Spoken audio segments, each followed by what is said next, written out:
నమస్తే అన్న, అందరికీ నమస్కారం. అమెరికా, ఇజ్రాయిల్, ఇరాన్ మధ్య గల్ఫ్ దేశాలైతే విలవిల్లాడుతూ ఉన్నాయి. అమెరికా దాడులకు ప్రతిగా గల్ఫ్ దేశాల్లోని అమెరికా స్థావరాలపైన ఇరాన్ దాడులు చేస్తూ ఉన్న విషయం అందరికీ తెలిసిందే. అమెరికా బేస్లనే టార్గెట్ చేస్తూ ఉన్నామని చెప్తూ ఉన్నప్పటికీ సౌదీ, యుఏఈ, కువైట్ వంటి దేశాలకు ప్రశాంతతకు చిరునామా అని పేరు ఉంది. ఇరాన్ దాడులతో ఆ యొక్క పేరు దెబ్బతింటూ ఉంది. ఈ నేపథ్యంలో బహ్రెయిన్, కువైట్ యుద్ధ విమానాలతో ఇరాన్ పైన తొలిసారి ప్రత్యక్ష దాడి చేసినట్లు అమెరికా మీడియా కథనం వెల్లడించింది. వాల్ స్ట్రీట్ జర్నల్ ఏదైతే ఉందో, కువైట్ మరియు బహ్రెయిన్ కు సంబంధించిన యుద్ధ విమానాలు ఇరాన్ లో సీక్రెట్ ఆపరేషన్ నిర్వహించి ఇరాన్ మీద దాడులు చేశాయని చెప్పి వెల్లడిస్తూ ఉన్నాయి. కువైట్ మరియు గల్ఫ్ దేశాలు తమ సైనిక అవసరాల కోసం ప్రధానంగా అమెరికా మీద ఆధారపడతాయి. బహ్రెయిన్, కువైట్ వైమానిక దళం పరిమాణం పరంగా చాలా చిన్నదే, కానీ అందులో ఉండే యుద్ధ విమానాలు అమెరికా, ఐరోపా దేశాలకు చెందినవి. అలాంటి ఈ రెండు దేశాలు ఇరాన్ నుంచి తరచుగా ఎదురవుతూ ఉన్న దాడులకు స్పందించాలని నిర్ణయించుకున్నాయని, అందుకు యుఏఈ సహకరించిందని చెప్పేసి ఇరాన్లోని లక్ష్యాలకు సంబంధించిన నిఘా సమాచారం ఇచ్చింది.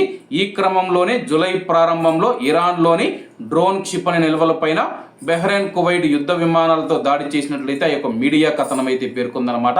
అలాగే దీనిపైన కువైట్ స్పందించింది.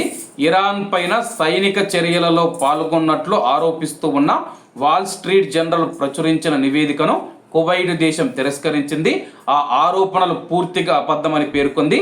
అరుదైన గల్ఫ్ ప్రతీకార చర్యల్లో భాగంగా బహ్రెయిన్, కువైట్ యుద్ధ విమానాలు ఇరాన్ పై దాడి చేశాయనే శీర్షికతో జూలై 24వ తేదీన వచ్చిన నివేదికకు ప్రతిస్పందనగా అమెరికాలోని కువైట్ రాయబారి షేఖా జైన్ ఆల్ సబా గారు వార్తాపత్రిక మండలికి ఒక అధికారిక లేఖను పంపారు.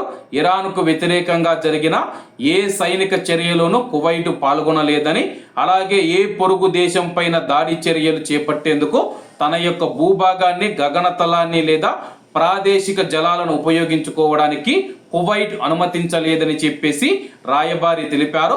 అంతర్జాతీయ చట్టానికి మద్దతు ఇవ్వడం, సార్వభౌమాధికారాన్ని గౌరవించడం, మంచి పొరుగు సంబంధాలను కొనసాగించడం, చర్చలు మరియు దౌత్యం ద్వారా వివాదాలను పరిష్కరించుకోవడం వంటివి కువైట్ వైఖరిని చెప్పేసి ఆమె పునరుద్ఘాటించారు. కువైట్, బహ్రెయిన్ ఇరాన్ పైన దాడి చేయలేదని చెప్పేసి కువైట్ అయితే తెలిపింది.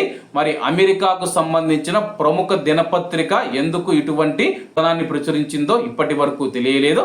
కాబట్టి అందరూ బాగుండాలి, అందులో మనం ఉండాలి. అందరికీ నమస్తే అన్న, జై హింద్.